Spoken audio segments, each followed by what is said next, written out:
करता हूँ आप सब बहुत अच्छे होंगे। मेरा नाम है सिद्धांत अग्निहोत्री। स्टडी क्लास पे आपका बहुत बहुत स्वागत है।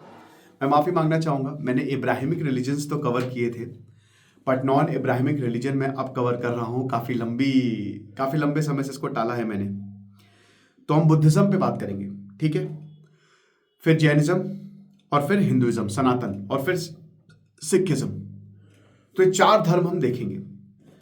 ये लेक्चर आप पूरा देखिएगा, क्योंकि मैं ये गारंटी देता हूं कि बुद्धिज्म पर जब आप सुनेंगे ना कमेंट्री मेरी, तो आपका मन शांत हो जाएगा और आपको सारे सवालों के जवाब मिल जाएंगे कि आखिरकार क्या प्रॉब्लम है मुझे। क्योंकि बुद्धिज्म एक ऐसा रिलीजन है जो मिडिल पाथ बताता है कि आपको करना क्या है, आपको किस तरीके से जो है अपनी जिंदगी को ठीक करना है, अभी करेंट प्रॉब्लम्स क्या चल रही है, मेरा इतना मन अशांत क्यों है। तो चलिए शुरू करते हैं। अगर हम गौतम बुद्ध की एक शॉर्ट हिस्ट्री देखें तो गौतम बुद्ध कौन थे? सिद्धार्थ उनका नाम था। लुम्बिनी जो कि इस वक्त नेपाल में है, उनका जन्म हुआ। और वैसे तो उनकी डेट ऑफ बर्थ पे विवाद है, बट लगभग 2500 साल पहले उनका जन्म हुआ था। 563 बीसी, लगभग 2500 हो गए। बीसी मतलब बिफोर क्राइस्ट, 2000 आप ऐड कर दीजिए। और उनका देहांत जो है वो 483 बीसी में हुआ था, राइट। तो आप समझ सकते हैं कि एक अच्छा खासा जीवन था, 80 साल का जीवन था। ओके, अब 33 साल की उम्र में ये इनलाइटेंड हो गए थे। जब मैं इनलाइटेंड की बात करता हूं ना, तो आप ये मान के चलिए कि आपके ज्ञान चक्षु खुल जाते हैं। भगवान बुद्ध से पूछा तुम कौन हो, तो बोले कि हम वही हैं जो जाग गए हैं, बाकी जब सो रहे हैं। तो ज्ञान चक्षु खुल गए उनके, उनको सब पता चल गया, लेकिन फिर भी बहुत कम पता था। भगवान बुद्ध खुद ये कहते हैं। अब गौतम बुद्ध की बात करते हैं तो इनकी मां का नाम था यशोधरा और पिताजी का नाम था शुद्धोधन। सॉरी, इनकी जो मदर थी वो थी महामाया, ठीक है, वाइफ थी यशोधरा। अब दोस्तों प्रॉब्लम क्या है? प्रॉब्लम ये थी कि जब वैसे तो बड़ा मुश्किल था, इनके बच्चा नहीं हो रहा था, बट जब भगवान बुद्ध जो है वो होने वाले थे, सिद्धार्थ होने वाले थे, तो इनको एक सपना आया था इनकी मां को कि सफेद हाथी जो है वो कमल का फूल लिए खड़ा है। और तब ये बताया था ज्योतिष, जितने वहां पे ज्योतिष आए थे, कि आपके यहाँ एक ऐसा बेटा होगा जो पूरी दुनिया बदल देगा, और चाहे आप कितना भी उसको रोक लें, बट सन्यास तो वो अटेंड करेगा। तो पिताजी जो थे वो राजा थे और उन्होंने एड़ी चोटी का जोर लगा दिया। आपको मैं बता दूं कि भगवान बुद्ध को सारी लग्जरीज दी गई, सारी की सारी, मतलब कुछ भी नहीं छूटा, क्योंकि शुद्धोधन चाहते ही नहीं थे कि भगवान बुद्ध जो हैं उनको जरा सा भी ये इल्म हो कि जिंदगी क्या है। मतलब आप ये मान के चलिए कि भगवान बुद्ध जब पहली बार अपने सारथी चन्ना के साथ, मैंने बुद्धिज्म पे कम से कम 30 से 50 लेक्चर्स लिए, ठीक है, लेकिन ये थोड़ा सा अलग लेक्चर होने वाला है क्योंकि इसमें इन ब्रीफ सारी चीजें कवर करूंगा। तो चन्ना जो उनके सारथी थे, जब वो पहली बार भगवान बुद्ध को लेकर निकले तो उनको पता ही नहीं था कि इंसान मरता भी है। उन्होंने पहली बार जब लाश देखी भगवान बुद्ध ने, क्योंकि वो बोर हो चुके थे, जो आपको करना है वो करना है, तो उन्होंने कहा ये क्या है? बोला कि ये मौत है, बीमारी होती है, मौत होता है, इंसान मरता है। उन्होंने देखा कि एक आदमी जो है वो बड़ी बेरहमी से एक पक्षी को लेकर काटने के लिए ले जा रहा है बूचड़ खाने में। तो उन्होंने बोला ये क्या है? बोला कि ये ऐसे ही है, ये लोग अपनी मतलब मारते हैं, यहाँ पे लोग कत्ल करते हैं। तो भगवान बुद्ध ना एकदम डिप्रेस से हो गए, बहुत परेशान हो गए कि यार ये सच्चाई है जिंदगी की, मैं क्या जी रहा हूं। सारी फैसिलिटी दी थी भगवान बुद्ध ने, मतलब जबरदस्त तरीके से। जब यशोदा से उनकी शादी तय हुई तो वो इतने प्यार में थे कि एक बार वो बालकनी में थे छत की, और वो जब गिरे तो फूलों के आसन पर गिरे, तो उनको पता ही नहीं था कि हम गिर गए, इतने प्यार में थे वो। आप समझ रहे हो? लेकिन जब वो निकले चन्ना के साथ 28-29 साल में, तब उनको रियलिटी पता चली। उनका एक बेटा भी था, राहुल। अब क्या हुआ कि राहुल बिल्कुल नवजात अभी पैदा हुआ।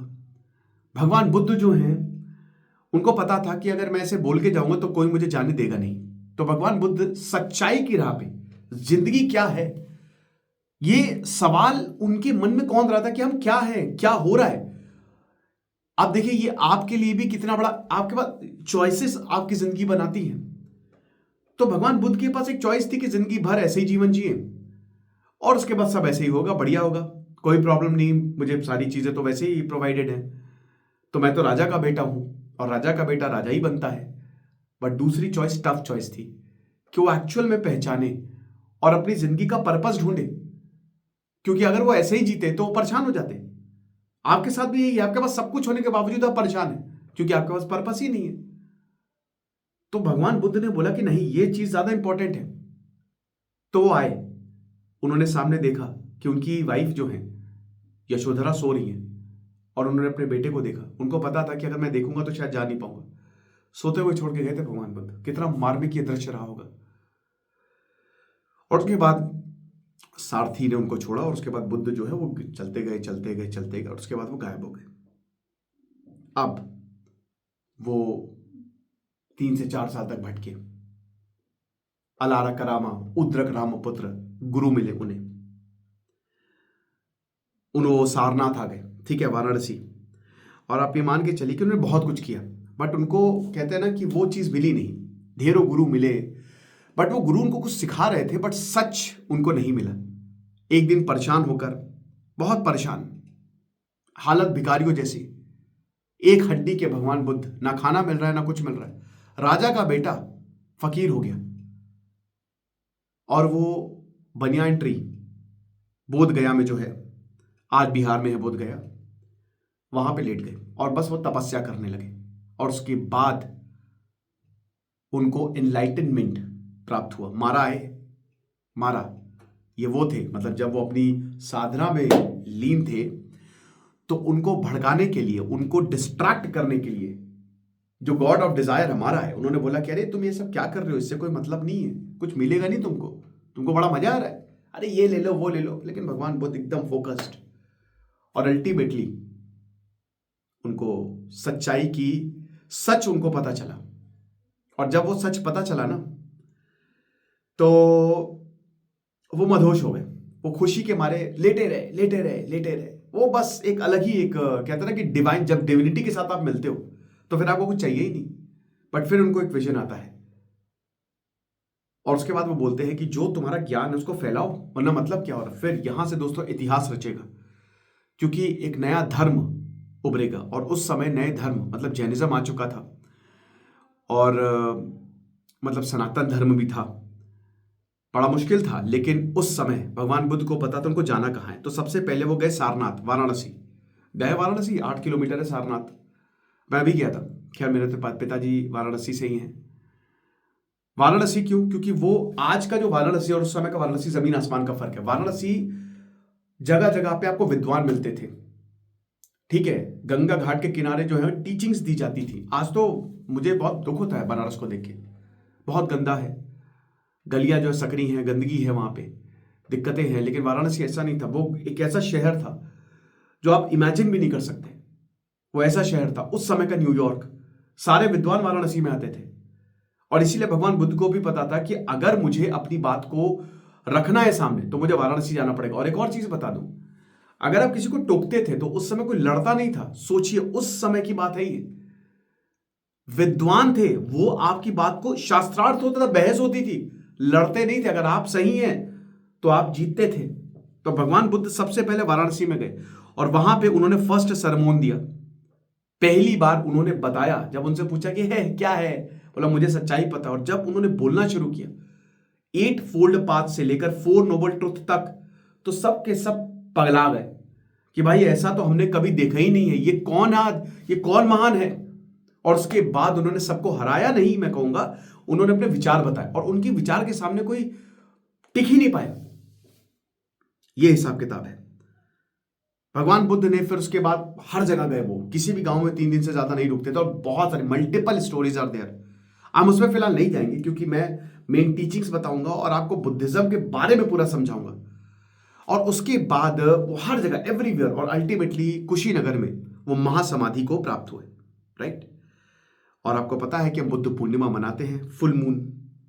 बट वही बता रहे हैं कि ऐसा प्रोफाउंड इफेक्ट था ना, कि आज China, Japan, south east Asia, पूरी दुनिया में बुद्धिज्म एक लीडिंग रिलीजन है। भले ही बुद्धिस्ट जो है वो कम होते जा रहे हैं, बट बुद्धिज्म ने कमाल कर दिया, कमाल कर दिया। तो अब सबसे पहला पॉइंट, ये हमने एक शॉर्ट स्टोरी देख ली, सेक्रेड टेक्स्ट। हमको बुद्धिज्म के बारे में कैसे मालूम चलता है? बुद्धिस्ट काउंसिल हुई। होता क्या है ना कि जब कोई राजा जैसे क्रिश्चियनिटी को जब कॉन्स्टेंटीन ने अपनाया तो क्रिश्चियनिटी पूरी दुनिया में फैल गया, रोमन एम्परर था वो। ऐसे ही बुद्धिज्म को सम्राट अशोक ने अपनाया तो बुद्धिज्म पूरी दुनिया में फैल गया कलिंग वॉर के बाद। तो भाई जाहिर सी बात है, यहां पे ढेरों काउंसिल होती थी, 4 बुद्धिस्ट काउंसिल हुई है, ठीक है। राजगृह में हुई है, वैशाली में हुई है, पाटलिपुत्र में हुई है, कश्मीर में हुई है, कुंडलवन, उस समय कश्मीर को कुंडलवन कहा जाता था। तो ये बुद्धिस्ट काउंसिल, आखिरी बुद्धिस्ट काउंसिल में बुद्धिज्म बट गया, महायान और हीनयान। बुद्ध ने तो कभी बोले ही नहीं। बात यही है कि जो प्रॉफिट्स हैं या फिर जो जो मैसेंजर्स आते हैं वो कभी ये बोलते ही नहीं कि ये टीचिंग्स हैं, वो तो खाली बोलते कि अपने अंदर झांको।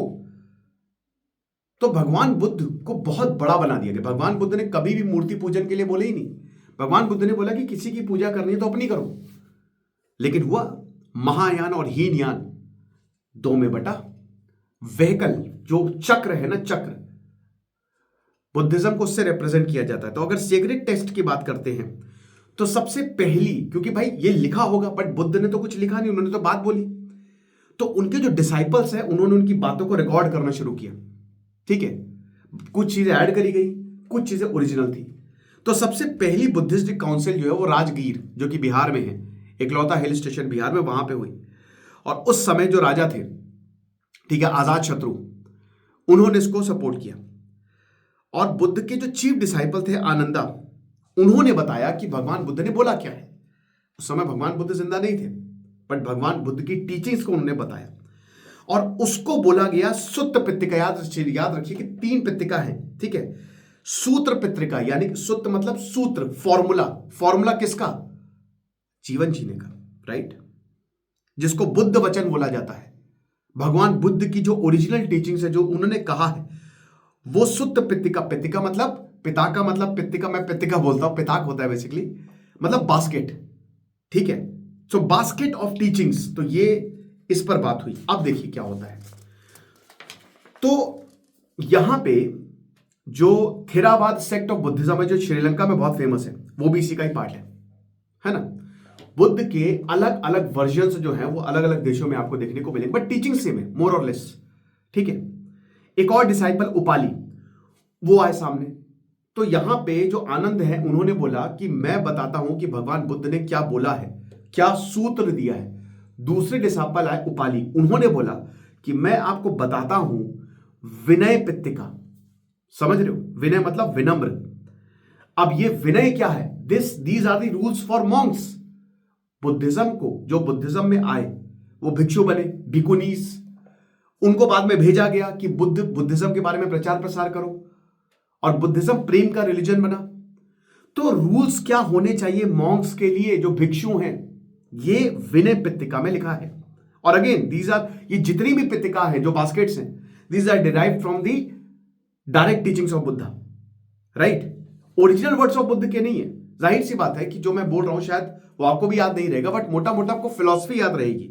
ओके, 100 साल बाद एक और पिताका आती है जिसको कहते हैं अभिधम्म पित्तिका। अब ये फिलोसॉफिकल वर्क्स है, ठीक है। फिलॉसफी मतलब भगवान बुद्ध की फिलॉसफी क्या थी, ठीक है, वो क्या कहना चाह रहे थे। इन तीनों को जब आप मिलाओगे तो त्राई पित्तिका ये बनता है। यानी कि ये 3 सबसे इंपॉर्टेंट टेक्स्ट है बुद्धिज्म के। उस जितनी भी चीजें वो इन्हीं से निकली है, या तो सुत्त पित्तिका से निकली, या विनय पित्तिका से निकली है, या अभिधम्म पित्तिका से निकली है। तो इसमें कोर टीचिंग जो थेरावाद सेक्ट ऑफ बुद्धिज्म है ना, वो भी आपको मिलेगी, राइट। ये चीज है। अब बहुत ग्रेटेस्ट स्कॉलर्स हुए जिन्होंने बुद्धिज्म को, भगवान बुद्ध को स्टडी किया, या जो भगवान बुद्ध के डिसाइपल थे, उनमें एक बुद्ध घोष थे, नागा अर्जुन थे, कुछ Chinese south east Asian scholars थे। बाद में बुद्धिस्ट जो है थेरावाद, महायान और वज्रयान स्कूल्स। होता क्या है कि धर्म आया और बहुत सारे स्कूल्स बन गए, यानी कि धर्म के बारे में आपको पढ़ाया जा रहा है उस स्कूल में, राइट। तो अलग अलग स्कूल बने, तो उसमें आपका थेरावाद बुद्धिज्म आया जो श्रीलंका में बहुत फेमस है, महायान बुद्धिज्म आया, हीनयान बुद्धिज्म आया, वज्रयान स्कूल्स आए। तो अलग अलग स्कूल ऑफ थॉट बन गए, राइट। ये चीज है। अब बुद्ध जो यहां पे ओरिजिनल पाली लैंग्वेज थी, और जो जैनिज्म की थी वो प्राकृत, स्क्रिप्ट प्राकृत थी, राइट। हर जगह बुद्धिज्म का डंका बज रहा था, चाहे चाइना हो, जापान हो, साउथ ईस्ट एशिया में तो तबाही मचा डाली थी। वज्रयान जो है वो तांत्रिक फॉर्म है, वो तिब्बत में आया, तिब्बत में जो बुद्धिज्म फॉलो किया जाने लगा वो वज्रयान बुद्धिज्म था। उन्होंने कुछ थोड़ा अपना जो चलता था, ठीक है, एंशियंट जो उनका प्रैक्टिस थी उसको बुद्धिज्म में शामिल करके एक नया सेक्ट बना दिया गया, राइट। फिर मध्यमका और योगाचार्य, ये भी फिलॉसफी आई, ये महायान से आई। महायान मतलब ये होता है कि द हायर व्हीकल, यानी कि भगवान बुद्ध की मूर्ति पूजा करो, और हीनयान होता है कि भगवान बुद्ध की टीचिंग्स को फॉलो करो, मोटा मोटा, राइट। तो ये चीज है। जेन एक और फिलॉसफी आई, ये अगेन महायान बुद्धिज्म से आई, जो कि महायान बुद्धिज्म चाइना में बहुत ज्यादा फेमस हुई, जापान में बहुत ज्यादा फेमस हुई। जहां पे भी आपको बड़ी बड़ी भगवान बुद्ध की मूर्तियां दिखेंगी ना, वहां पे महायान बुद्धिज्म फॉलो किया गया, और ज्यादातर जगह महायान बुद्धिज्म ही फॉलो किया गया। ये चीज है। शून्यवाद आया, अगेन शून्यवाद मतलब the zero, the doctrine of emptiness, ये महायान से आया। और ये नागार्जुन ने, जो बहुत बड़े बुद्धिस्ट स्कॉलर थे, उन्होंने इसको जो है वो दिया। और तो ये स्कूल्स थे, और बाकी और भी स्कूल्स आए, ठीक है। बोधिसत्व के कंसेप्ट थे। बोधिसत्व मतलब आप बोधिसत्व हो जाएंगे जब आप बुद्धिज्म को मास्टर कर लेंगे, यानी कि भगवान बुद्ध के गुण आप में आ गए, ओके। और एक्चुअल में टारगेट यही होता है कि हर इंसान बोधिसत्व बने। तो महायान जो है स्पिरिचुअल सीकर, यानी कि मतलब देखिए अल्टीमेट बुद्धिज्म ने क्या बोला, बुद्धिज्म ने बोला कि हमको निर्वाण चाहिए, यानी कि हमको बर्थ, और ये जो बर्थ और डेथ का साइकिल है इससे मुक्त होना है। हमको दोबारा जन्म ही नहीं लेना। अगर मैं आपको ऑप्शन दूं तो क्या आप दोबारा जन्म लोगे? जरा सोच के मुझे कमेंट बॉक्स में बताइएगा। तो बोधिसत्व जो है वो इस जो बोधिसत्व थेरावाडा वो इस नोशन को रिजेक्ट करता है। एक्चुअली क्या हुआ कि बुद्धिज्म में भी काफी आए जो एक दूसरे को रिजेक्ट करने लगे, यानी कि बुद्धिज्म में भी झगड़ा बढ़ने लगा। वज्रयान, जैसा कि मैंने बताया कि वो तांत्रिक प्रैक्टिसेस जो है वो इसमें इनकॉर्पोरेट करता है, इसको मंत्रयान भी बोला गया, ओके। अब बुद्धिस्ट थ्योरी ऑफ रीबर्थ को एक्सेप्ट करता है, आत्मा को एक्सेप्ट नहीं करता है, but theory of rebirth. Buddhism एक बहुत ही सिंपल रिलीजन है, मतलब आप अपना रोजमर्रा का काम करते हुए भी बुद्धिज्म को फॉलो कर सकते हैं। और बुद्धिज्म अगेन कर्म का सिद्धांत, कर्म का सिद्धांत मतलब आप ये समझिए कि हर रिलीजन को पकड़िए और उसमें एक आपको कॉमन चीज मिलेगी, कर्म। यानी कि जैसा कर्म करोगे वैसा आपको फल मिलेगा। तो कर्म या फिर एक्शन, अब आप कोई भी एक्शन जो है वो जनरेट करेंगे वो एक संस्कार को जन्म देगा। आप समझ रहे हो? अब ये क्या है? माइंड में इंप्रेशन। एग्जांपल के तौर पे मैं बुद्धिज्म की थोड़ी कोर फिलॉसफी आपको बता रहा हूं कि जैसे मान लीजिए कि आपने कुछ भी किया, राइट, कुछ भी मतलब जैसे आपने मान लीजिए किसी को दान दिया। अब ये दान जो है ये एक पॉजिटिव कर्म है, तो ये आपके माइंड में इंप्रेशन अच्छा क्रिएट हुआ कि हाँ दान धर्म का, तो ये संस्कार है। हम जब कहते हैं ना कि आपके संस्कार क्या है, संस्कार मतलब इंप्रेशंस इन माइंड, आपका दिमाग किस तरीके का बिहेव कर रहा है, किस तरीके से बिहेव कर रहा है। अगर आपको गलत चीजें सिखाई गई हैं, गलत कर्म है, घर में गलत चीजें हो रही हैं, या आप भी बहुत क्रूअल है, तो फिर इंप्रेशंस यानी कि संस्कार गलत आएंगे।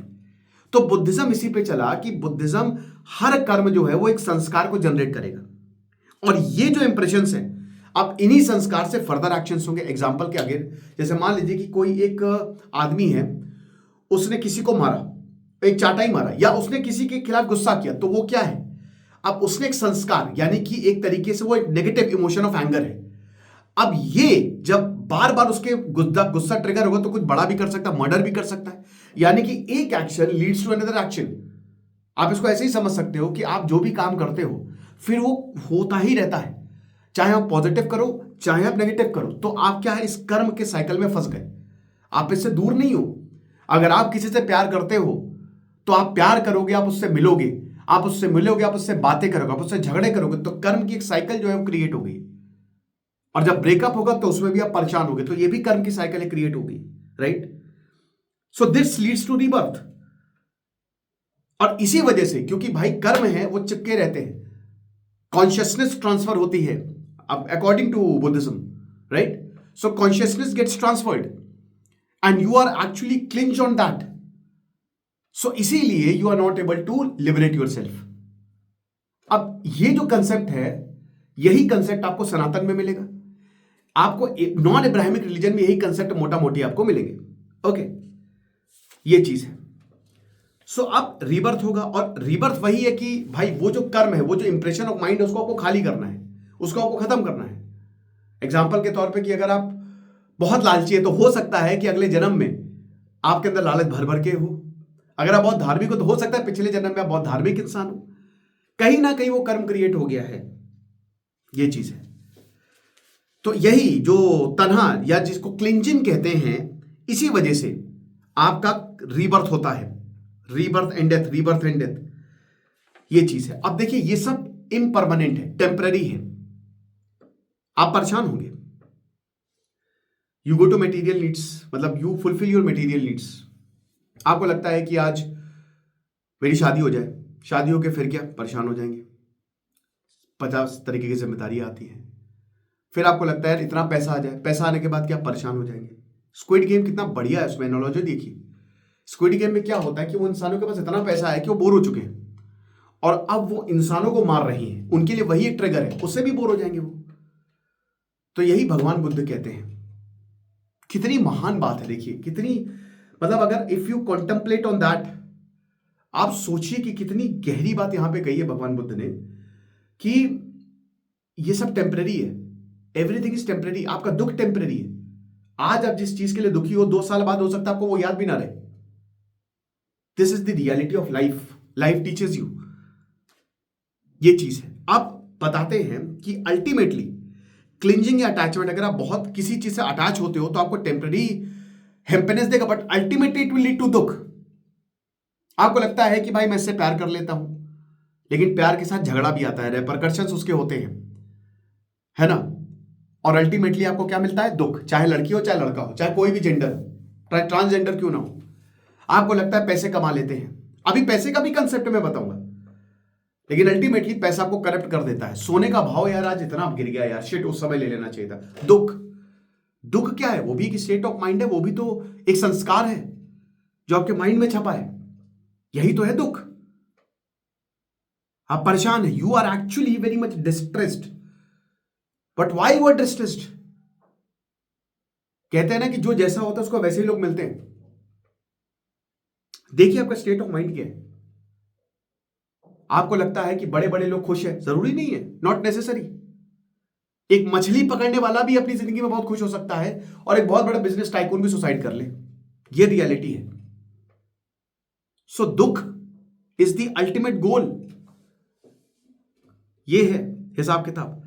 और अगर आप दुख में भी खुश हैं तो आपसे महान कोई नहीं है, याद रख लीजिएगा।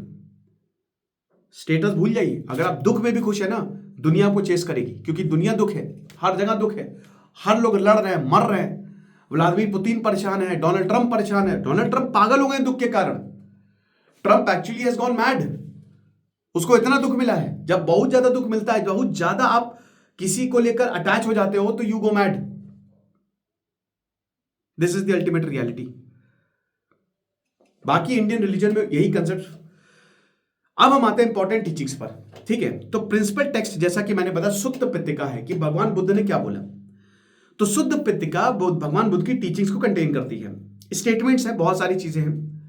सो भगवान बुद्ध जब मिलते हैं, जब पहला उनका इंटरेक्शन होता है, तो भगवान बुद्ध कहते हैं कि हाँ भाई बताओ, आ जाओ, आ जाओ मैदान में, लेट्स डिबेट, हम डिस्कस करते हैं।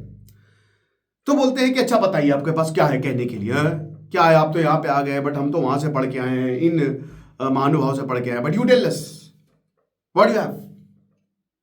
तो भगवान बुद्ध कहते हैं बेटा एक चीज बताऊं। बोले हाँ बताओ। तुम्हारा अहंकार बोल रहा है। बोला है, ऐसा थोड़ी ना होता है। यस।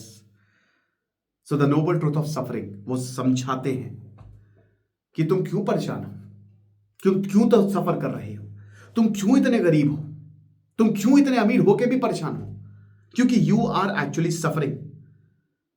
देन उसके बाद वो सेकेंड ट्रुथ बताते हैं कि अराइजिंग ऑफ सफरिंग, ये आ कहां से रहा है।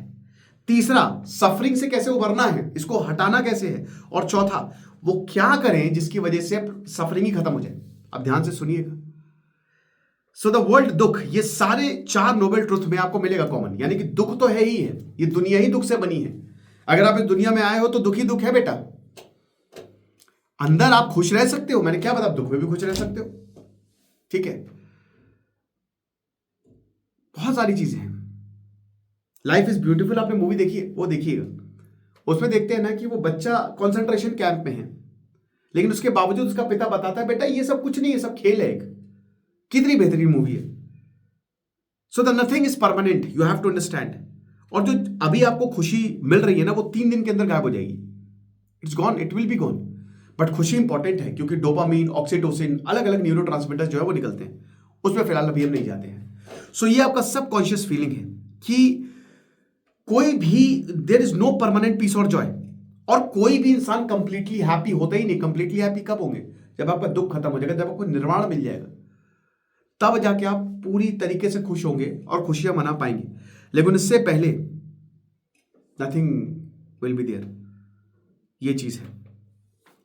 बर्थ, ओल्ड एज, डेथ, ये सब सफरिंग है। कुछ लोगों को तो मौत से लेकर, कुछ लोगों को लगता है कि हम अमरता का वरदान लेके आए, उनको मौत की बात बता दो, अबे तुम आए हो तो मरोगे ही। ये सच्चाई है मेरे भाई, कभी भी मर सकते हो। पंखा गिर जाएगा, मर जाओगे। जा रहे हो, एक्सीडेंट हो सकता है, मर सकते हो भाई। इसको एक्सेप्ट करो। कोई भी इंसान कभी भी जा सकता है। ये नेचर है लॉ का, law, sorry, this is the law of nature. तो क्यों डरना मौत से? मौत तो कभी भी आ सकती है। जिस तरीके से आप जन्म लेते हो उसी तरीके से आप मर जाओगे। Death is not painful at all. Process painful हो सकता है, but death is not painful. वो शांत होती है। और जो इंसान बहुत ही तड़प तड़प के मरता है ना, तड़प तड़प के इंसान के बहुत ही कंप्लेन करके, बहुत ही परेशान होके, मैं मरना नहीं चाहता, मैं मरना नहीं चाहता, भाई प्रॉब्लम है उसके लिए। आपके चाहने ना चाहने से कुछ, you don't have any choice. आप कुछ नहीं हो, आपकी औकात ही नहीं है कुछ इस दुनिया में। ये जितना जल्दी आप समझ लोगे उतना अच्छा है। प्लैंक्स लिमिट, हबल लिमिट को कहां हो आप, कहां स्टैंड करते हो? Never, you don't have a chance. तो सबसे पहला जो बताते हैं कि द फर्स्ट थिंग, कि दुख है ना, सत्यम एंड दैट मीन्स ट्रुथ। अब फर्स्ट नोबल ट्रुथ, जो दुख है वो नोबल है, और ट्रुथ जो है यानी कि सच्चाई जो है वो इंपॉर्टेंट है। यानी कि दुख और सत्य ये हर कोई एक्सपीरियंस करता है, हर किसी की जिंदगी में दुख आएगा। अब सेकंड नोबल ट्रुथ बताते हैं कि मतलब ये ओरिजिन क्या है, क्यों दुख आ रहा है, what is the cause of suffering. अब ये आपकी इच्छा हो सकती है, डिजायर हो सकती है कि हमको वो चाहिए, हमको कार चाहिए, हमको यहां पे जाना है, हमको बड़ा मकान चाहिए, इसकी वजह से दुख आ सकता है। बिना बात के दुख आ सकता है। माइंड तो है ही डेंजरस। आप उसको जहां ले जाओगे वही सोच रहे, 50,000 थॉट्स दे देगा आपको। आज ट्रोल हो गए, आज इसने ये कमेंट कर दिया, वो दुख आ सकता है। कुछ भी हो सकता है, एनीथिंग कैन हैपन। क्रेविंग्स, कि आज यार 50 चीजें बॉडी के अंदर चल रही है, मोटा कितना हो गया है, या फिर डायबिटीज, या फिर बीमारियां, लेकिन चलो कुछ ना कुछ खा ही लेते हैं। खाएंगे बर्गर पिज्जा जाके मस्त, मोटे हो जाएंगे, फर्क नहीं पड़ता, मुझे फर्क नहीं पड़ता। क्रेविंग्स, इग्नोरेंस, सबसे बड़ी चीज इग्नोरेंस। कुछ लोग कहते हैं कि ignorance is bliss. Ignorance is bliss. आपको पता है जो जितना ज्यादा इग्नोर्ड होगा वो उतना ही ज्यादा परेशान रहेगा। जो जितना, जिसको कुछ पता ही नहीं है, लोग एक्सेप्ट ही नहीं करना चाहते। स्टेप 1 एक्सेप्ट होता है। अगर एक्सेप्टेंस नहीं होगा तो आप जिंदगी में आगे नहीं बढ़ेंगे। तो लोग एक्सेप्ट ही नहीं करते, और जब देश लोग एक्सेप्ट नहीं करते वो सोसाइटी बर्बाद हो जाती है। पाकिस्तान फॉर एग्जांपल, वो एक्सेप्ट ही नहीं कर रहा है कि कोई प्रॉब्लम है। सो इग्नोरेंस इज दी, मतलब ये कर्स है एक तरीके से, ये एक अभिशाप है, ये श्राप है जो आपके साथ रहेगा अगर आप इग्नोर्ड हैं, अगर आपको मालूम ही नहीं कि मैं क्या कर रहा हूं। समझ लो। सो अब ये कॉज ऑफ सफरिंग है। तो जो एक्शंस आप कर रहे हो आपको पता ही नहीं, लोग मार देते हैं। पहलगांव हमले में मार दिया, आप समझ रहे हो कितने बड़े, मतलब उनको कुछ पता ही नहीं कि वो क्या कर रहे हैं, वो किस खतरनाक चीज में फंस रहे हैं, बिना कहे सुने मार दिया। इस्लामाबाद में बॉम्ब ब्लास्ट हो गया, बिना कहे सुने फट गया वो, कितने लोग मर गए। तो ये है इग्नोरेंस। आप एक्शंस कर रहे हो बट आपको पता ही नहीं उसका कंसीक्वेंस क्या होगा, उसका रिपरकशंस क्या होगा, मैं क्यों कर रहा हूं, ये है इग्नोरेंस। फिर उसके बाद अटैचमेंट टू दी सेंसेस। अपने सेंसेस को लेकर आपके जो 5 सेंस ऑर्गन्स हैं, अगर हद से ज्यादा आप अटैच हो, कुछ ज्यादा ही देखते हो, कुछ ज्यादा ही सुनते हो, कुछ ज्यादा ही बोलते हो, ठीक है, कुछ ज्यादा ही फील करते हो, ये भी बड़ा खतरनाक अटैचमेंट है। सेंस ऑर्गन्स जो हैं वही तो आपको बोलते हैं ना, अंदर लोग सोने को लेकर पागल हो जाते हैं। मैंने देखा अक्सर लड़कियां अक्सर, कि सोना सोना सोना नहीं दिला रहे तो शादी बेकार है। ये भयानक अटैचमेंट है, डेंजरस अटैचमेंट है, दुख रहेगा इंसान। आज सोना है, कल BMW होगी, कल परसों महल होगा। भाई इंसान उतना नहीं कमा पा रहा है, नहीं आपको खुशी दे पा रहा है। डिस्पाइट की छोड़ो यार, जो होगा देखा जाएगा। नारायण मूर्ति और सुधा मूर्ति ये बहुत बड़े एग्जाम्पल्स हैं कि एक सक्सेसफुल मैरिज कैसे चलाई जाती है। बिल गेट्स एप्स्टीन फाइल में आ गए, दुनिया का सबसे अमीर इंसान बताइए, कितने पीडोफाइल निकल गए, क्या अटैचमेंट ही तो है ये हिसाब किताब। और इनको तब भी दुखी हैं, they are not happy at all. Attachment है। तन्हा जो होता है दैट मीन्स क्रेविंग। ये आप बहुत ज्यादा शब्द जो जैसे काम तन्हा, भाव तन्हा, विभाव तन्हा, ये इंपॉर्टेंट है। ये 3 वर्ड्स हैं, ठीक है। तन्हा मतलब क्रेविंग्स, या मतलब उसमें एकदम चिपक जाना उस चीज से, क्लिंज हो जाना। अब कान तन्हा जो होता है that is the craving for pleasure. भाव तन्हा होता है कि रेकरेंस, ठीक है, continuation of recurrence of pleasure. और विभाव तन्हा होता है एंडिंग अनप्लेजेंट एक्सपीरियंसेस। मतलब देखिए कितना शानदार तरीके से इसको समझाया कि काम तन्हा कि मतलब आपको प्लेजर चाहिए, भाव तन्हा मतलब होता है वो प्लेजर आप कंटिन्यू रखेंगे। अल्कोहल, शराब पीते हैं, मजा आया, ये हो गया काम तना। भाव तना उसको कंटिन्यू रखिए। और विभाव तना, अब ये प्लेजर आपके लिए शराब बन गया है। यही तो होता है ना, एक बार अल्कोहल पिएंगे, डोपामिन हिट हुआ, उसके बाद आपको दो बोतल भी सेटिस्फाई नहीं कर रहा है, वो कंटिन्यूड है। फिर उसके बाद आपको कुछ ही सेटिस्फाई नहीं कर रहा है, यानी कि वो चीज जो आपको अच्छी लग रही थी वो आपके लिए शराब बन गई है। ये है हिसाब किताब। ये भगवान बुद्ध ने उस समय बता दिया था। सेकेंड नोबेल ट्रूथ कहते हैं वही क्रेविंग, क्रिंजिंग की कहां से ये व्हाई इट इज कि लगातार जब तक आप किसी से हद से ज्यादा अटैच रहोगे ना तो इसी से ही दुख आता है, जो मैंने आपको इतनी देर से समझा रहा हूं। दुख होगा, लेकिन दुख होगा क्यों? तीसरा नोबेल ट्रूथ यह है कि निरोध, यानी कि संस्कृत या पाली में इसका मतलब यह है रिमूवल, कि किस तरीके से जो सफरिंग होती है उसको हम खत्म कर सकते हैं। तो लॉजिकल कनेक्शन क्लियर है कि अगर किसी चीज का कॉज है, उस कॉज को हटा दो, आप फ्री हो जाओगे, राइट। तो दुख है तो दुख को आप खत्म करिए, तो आपकी जितनी भी सफरिंग है, मतलब जो दुख है वो जो जिसका कॉज जहां से वो ओरिजिन हो रहा है, उसको आपको हिट करना पड़ेगा। ये हिसाब किताब। So the sufferings leads to मुक्ति, यानी कि फ्रीडम, और यही है निर्वाण। फोर्थ नोबेल ट्रुथ बताता है कि निरोध मतलब होता है कि सेसेशन, और अगामनी मतलब होता है कि वापस आइए। पति पदा मतलब होता है कि किस तरीके से हम अपनी सफरिंग को एंड करें। तो एक तरीके से आप अपनी सफरिंग को कैसे हटाएंगे, और यहीं पे लास्ट में जब सफरिंग को हटाने की बात आएगी ना, तब यहां पे भगवान बुद्ध ने बोला था ये 8 तरीके हैं, 8 फोल्ड पाथ्स, इसको आप फॉलो करिए। अब हम 8 फोल्ड पाथ्स को जानते हैं एक एक करके। आप देखिए कितना साइंटिफिक है ये, और आप देखिए जाहिर सी बात है 8 तो आप नहीं फॉलो कर पाएंगे, बट आप बताइए कि आप इसमें कितने फॉलो कर रहे हैं। तो फर्स्ट वन सम्मादिति, यानी कि राइट व्यू, जो सही है। क्या आप सही चीजें देख पा रहे हो? क्या आपको इंसाफ दिख रहा है?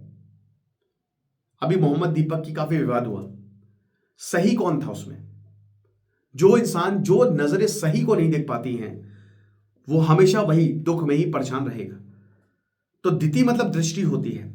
तो फर्स्ट स्टेप में सम्मादिति की अंडरस्टैंड, हमको चीजों को सही देखना पड़ेगा, तब जाके आप इंसाफ कर पाओगे, अपने साथ भी और पूरी दुनिया के साथ भी और अपने परिवार के साथ भी।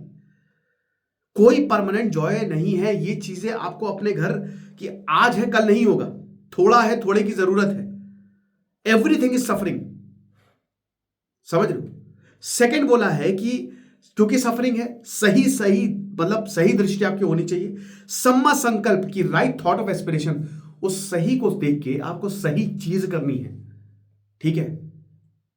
मेरे घर की हालात ये हैं, मेरी लव मैरिज के लिए मेरे मां बाप नहीं मान रहे, तो सही एस्पिरेशन क्या है, सही थॉट क्या है, समझ रहे हो? क्या लव मैरिज करना गुनाह है? यह आपको समझना है। नहीं है, सही है ये, पर उसके लिए आपको क्या करना पड़ेगा? या तो पेरेंट्स को समझा लो या भाग जाओ, यही 2 तरीके हैं। सो जो एस्पिरेंट थॉट्स है उसमें सेंशुअल हैंकरिंग नहीं आनी चाहिए। जब आप सही को फॉलो करेंगे, जब आप न्याय को फॉलो करेंगे, जब आप धर्म को फॉलो करेंगे, तो उसमें सेकंड स्टेप बहुत इंपॉर्टेंट है इसमें, कि जो संकल्प है, यानी कि संकल्प आपका कैसा होना चाहिए, आप किसी का बुरा ना चाहें, क्रूएलिटी ना हो, समझ लो, किसी को जानबूझ के भी हम परेशान ना करें, या फिर हमेशा गंदे थॉट्स, सेंशुअस, कहते हैं ना कि देखिए सेक्स एक ऐसी चीज है जो नेचर ने आपको इनबिल्ट दी है। वो कह रहा है आप रिप्रोड्यूस करो, आप फैलाओ अपने जीन्स, बट आपको कहीं ना कहीं उसको कंट्रोल में रखना है, राइट? बंद नहीं करना है, कंट्रोल में रखना है। फिर आपका तीसरा स्टेप आता है कि इन सब चीजों को करेंगे कैसे आप। फर्स्ट और सेकंड स्टेप को, ये प्रेपरेटरी स्टेप है, याद रखिएगा।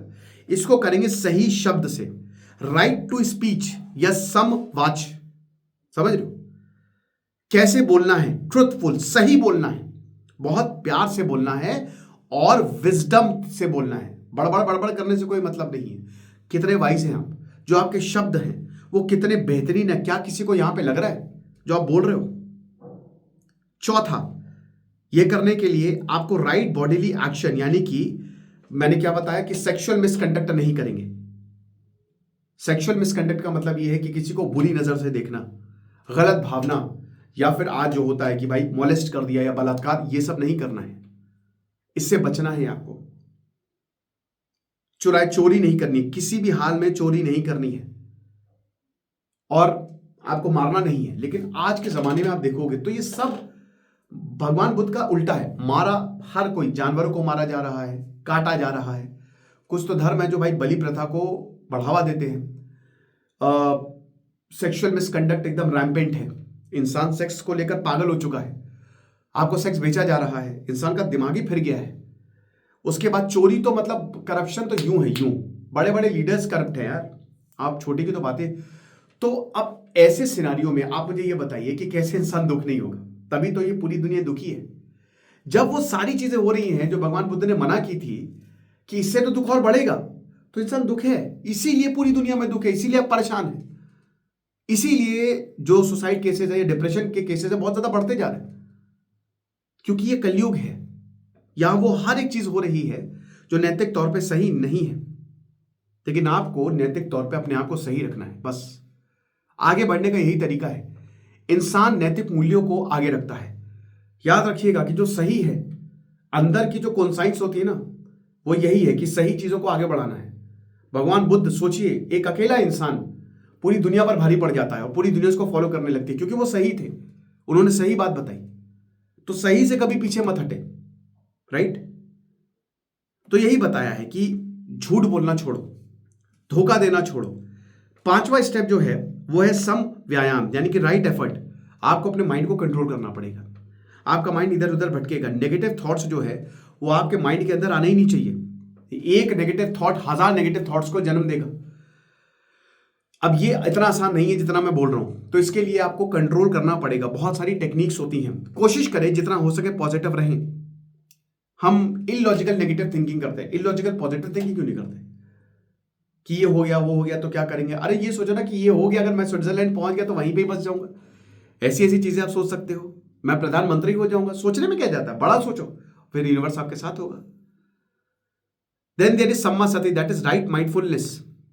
ये बताती है कि आप अवेयर रहिए, ऑब्जर्व करिए आपके आसपास जो हो रहा है। It is important. Emotional awareness बहुत इंपॉर्टेंट रहती है, सिचुएशनल अवेयरनेस बहुत इंपॉर्टेंट रहती है, सोसाइटल अवेयरनेस। दाऊद इब्राहिम 1986 में छोड़ के भाग गया। अवेयर था वो कि मुझे पता है कि अगर मैं मुंबई में रहा तो मार दिया जाऊंगा।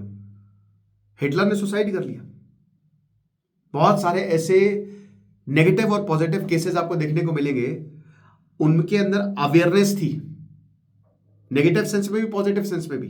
नेगेटिव सेंस में तो डेंजरस है, बट पॉजिटिव सेंस में it can do wonders. So samma sati is right mindfulness.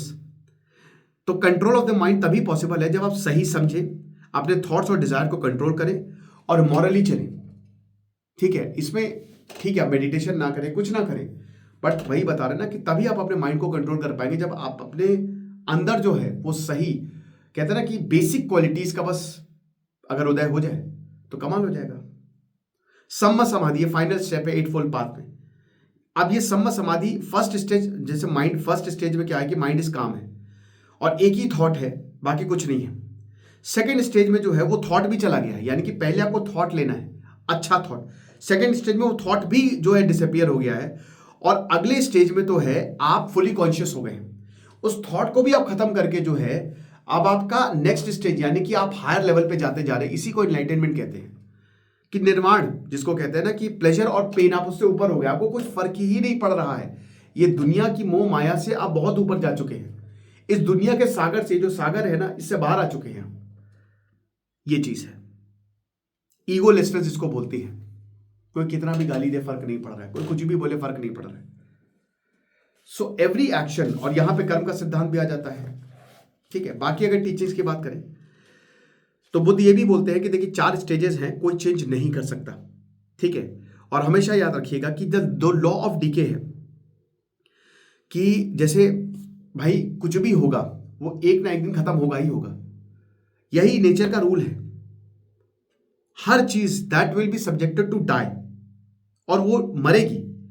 Actions जो हैं, अगर आपके अंदर बहुत डिजायर है तो आप फिर से पैदा होगे, डिजायर की वजह से लगातार जो है प्रॉब्लम्स होगी, और हमको अपने अच्छे और बुरे कर्म दोनों का ही जो है वो रिजल्ट मिलता है। जिनके अंदर बहुत ज्यादा ग्रीड है, हेट है और डिलीजन है, निर्वाण उनको बहुत मुश्किल से मिलेगा।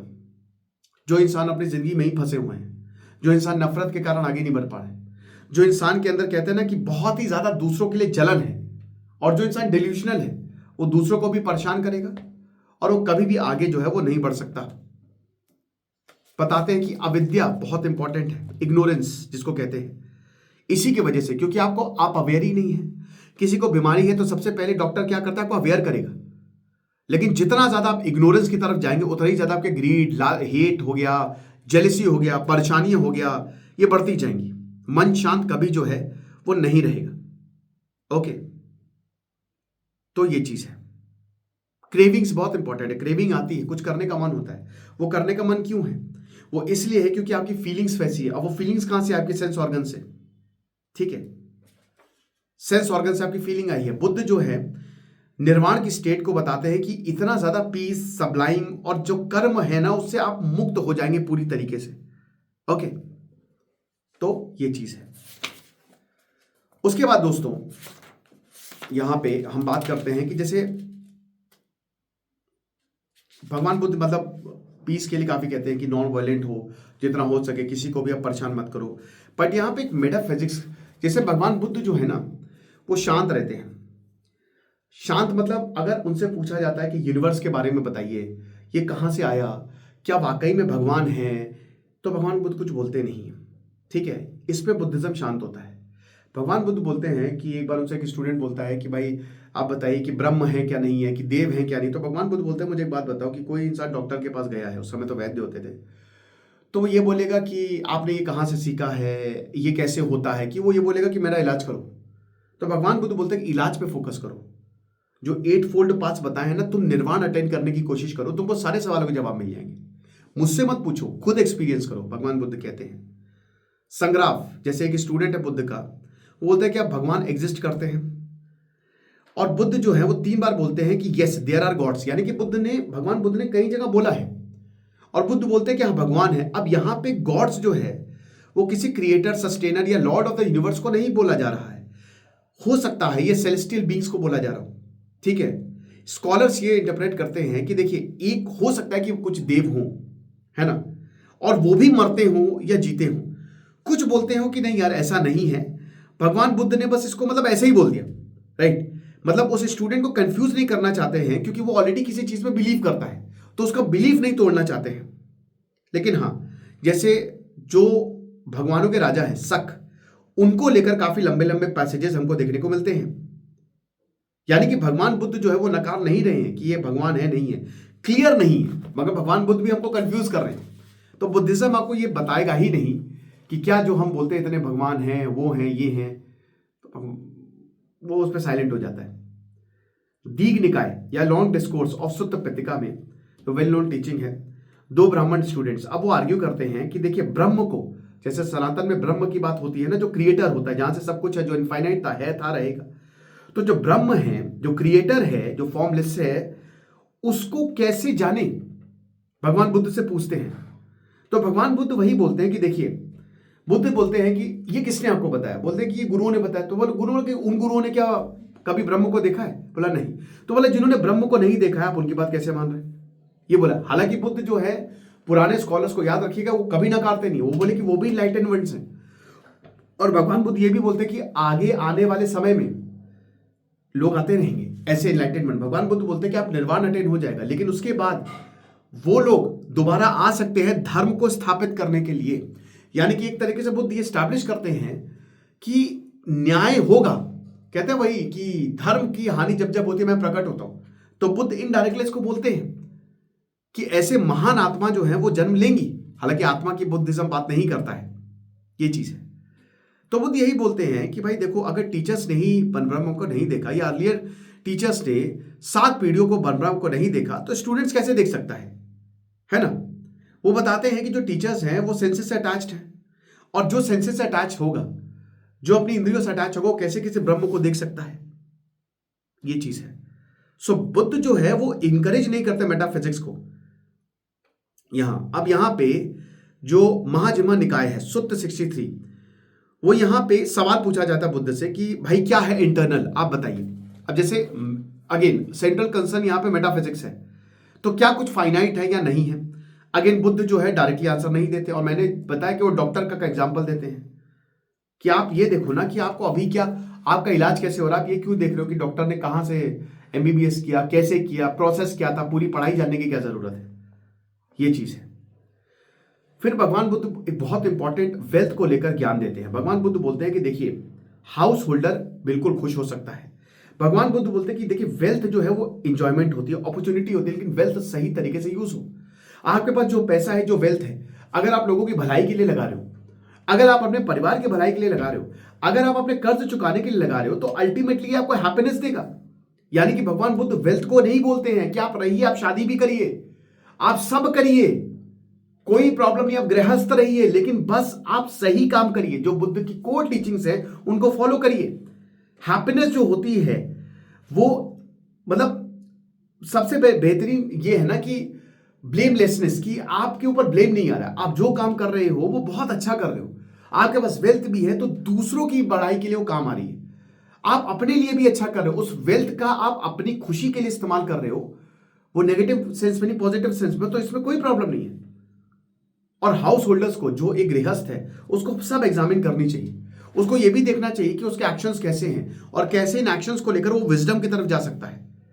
और इनफैक्ट वो मॉन्क से बोलते हैं, वो भिक्षु से बोलते हैं कि ऐसे हाउस होल्डर से आपको सीखना चाहिए, है ना। जो भिक्षुस होते हैं, ये जो हाउस होल्डर्स होते हैं, वो दूसरों की बहुत हेल्प करते हैं। बहुत लोग होते हैं जो, जैसे कुछ लोग बहुत अमीर होते हैं और वो एकदम वर्चुअस होते हैं, वो रतन टाटा जैसे, कि वर्चुअली कह रहे हो कि वर्चुअस, कि उनके अंदर ऐसी क्वालिटी होती है कि मतलब पूरा समाज जो है, जैसे महात्मा गांधी का आप एग्जांपल लीजिए, देयर आर मेनी एग्जांपल्स कि वो पूरे समाज को उठा देते हैं।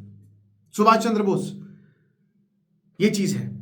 और ऐसे लोग जो हैं, इस हाउस होल्डर जो हैं, अगर मान लीजिए वो मरते भी हैं तो अगेन वो एक बहुत अच्छे इन्वायरमेंट में पैदा होते हैं। तो ऐसे वर्चुअस हाउस होल्डर जो है वो एक बरगद की पेड़ के समान है कि वो सबको शेल्टर्स देते हैं, ये चीज है। आप भूल जाइए उनका कास्ट क्या है, वोकेशन क्या, ऑनर क्या है। आपको अपने पेरेंट्स को रिस्पेक्ट करनी है, आपको एल्डर्स को रिस्पेक्ट करनी है, आपको हर एक चीज को रिस्पेक्ट करनी है, और अल्टीमेटली ये लोग आपको आशीर्वाद देंगे, और ये आशीर्वाद आपके लिए काम आता है। इस आशीर्वाद से जो इंप्रेशन क्रिएट होगा आपके माइंड में, वो आपके लिए काम आएगा। ये डाइटीज को ऑनर करते हैं, जो अगेन ब्लेस करते हैं, यानी कि एक तरीके से अगर आप रिस्पेक्ट कर रहे हो तो आपको ऑनर मिलता है, आपको ब्लेसिंग्स मिलते हैं, और यही ब्लेसिंग्स जो हैं कमाल का काम करती हैं। तो वर्चुअस पर्सन जो होता है वो ड्यूटी निभाता है। भगवान बुद्ध भागने को नहीं कह रहे कि भाग जाओ, है ना, गृहस्थ जीवन छोड़ दो, परेशानियां छोड़ दो। भगवान बुद्ध बोलते उसको विजडम के साथ सामना करो। आपके पेरेंट्स, वाइफ और चिल्ड्रन, तो सबसे पहले आपका कर्तव्य उनके प्रति है, तो अच्छे से सामना करो, और जो भी आपके ऊपर डिपेंडेंट है उनकी अच्छे से केयर करो, ये चीज है। ब्राह्मण्स, डाइटीज, मॉन्क्स, इन सबकी हेल्प करो। एक और इंसान जो है भगवान बुद्ध के पास आता है, बोलता है कि देखिए, मैं हाउस होल्डर रहना चाहता हूं, लेकिन मुझे आप बताएं कि मुझे क्या करना है, ठीक है, मैं कैसे जो है वो आपकी कही हुई बातों को फॉलो करूं। तो जाहिर सी बात है कि जो मॉन्क्स के लिए, जैसे सेंस प्लेजर, सैंडलवुड गार्लैंड्स, मतलब एक तरीके से मॉन्क्स, भिक्षुस जो है, जो भगवान बुद्ध, क्योंकि भगवान बुद्ध ने बोला कि भिक्षुस अलग हैं और हाउस होल्डर्स अलग हैं, यानी कि एक तरीके से जो गृहस्थ जीवन जी रहे हैं, कोई प्रॉब्लम नहीं, आप जिए। भिक्षु बनेंगे तो आपके लिए, उसके लिए रूल्स हैं, विनय पिटका, जैसे कि मैंने बताया था ना। तो अब भाई भिक्षु जो है वो सारे सेंचुरी प्लेजर से दूर रहेंगे, ठीक है, कोई माला नहीं, सेंट ऑइंटमेंट, गोल्ड सिल्वर कुछ नहीं होगा उनके पास, समझ रहे हो। तो भगवान बुद्ध बोलते हैं कि देखिए भाई, जो भी चीज आपको खुशी देती है प्रेजेंट और फ्यूचर लाइफ्स में, और तो आप वो चीज़ कर सकते हैं, कोई प्रॉब्लम नहीं है। आप एक बैलेंस्ड लाइफ जिए, ठीक है। आपकी लाइफ ऐसी होनी चाहिए जो बैलेंस्ड होनी चाहिए, जो विजडम को बढ़ावा होना चाहिए। सो सबसे पहले आप अवेयर रहिए। आप ऐसी life as a householder, अब ऐसी जिंदगी जिए जो जिसमें आपके स्किल्स शामिल हो, आप अच्छा कमा रहे हो, आप अवेयर हो, ऑब्जर्व कर रहे हो, आप बहुत ही मार्मिंग हो, आपके अंदर काइंडनेस हो। बुद्ध बताते हैं कि जैसे farming, raising cattle, government service है, क्राफ्ट्स है, कोई भी ले लो, लेकिन अगर आप ईमानदारी से अपना जीवन जी रहे हैं तो आप ही एक तरीके के मॉन्क हो, राइट। चिंता करने की बिल्कुल भी जरूरत नहीं है। तो बुद्ध बताते हैं वर्चुअस बिहेवियर जो है वो बनाए, और इसमें सबसे इंपॉर्टेंट होता है जनरसिटी। जितना आप जनरस होंगे उतना अच्छा होगा। विजडम, नॉलेज लेना एक तरीके से। बुद्ध बोलते हैं कि जो हाउस होल्डर है, जो गृहस्थ, उसको इमोरल या फिर अनएथिकल लाइफ नहीं जीनी चाहिए। इसकी वजह से आपकी वेल्थ चली जाती है, पूरी समाज में आपका गड़बड़ हो जाता है, पूरे समाज में नाम आपका खराब हो जाता है, आप पागल तक हो सकते हो, क्योंकि आप अपना माइंड जो है वो खो सकते हो। समझ रहे हो? तो ये चीज है। तो ये था दोस्तों एक बुद्धिज्म पे छोटा सा लेक्चर। आई होप आप समझे होंगे जो बुद्ध की टीचिंग्स हैं, जो बुद्ध बोलना चाहते हैं। बाकी अब हम जैनिज्म पर लेक्चर लेंगे, ठीक है। मुझे बताइएगा कि आपको कैसा लगा। तो जैनिज्म का लेक्चर 2-3 दिन में मैं अपलोड करूंगा। Thank you so much.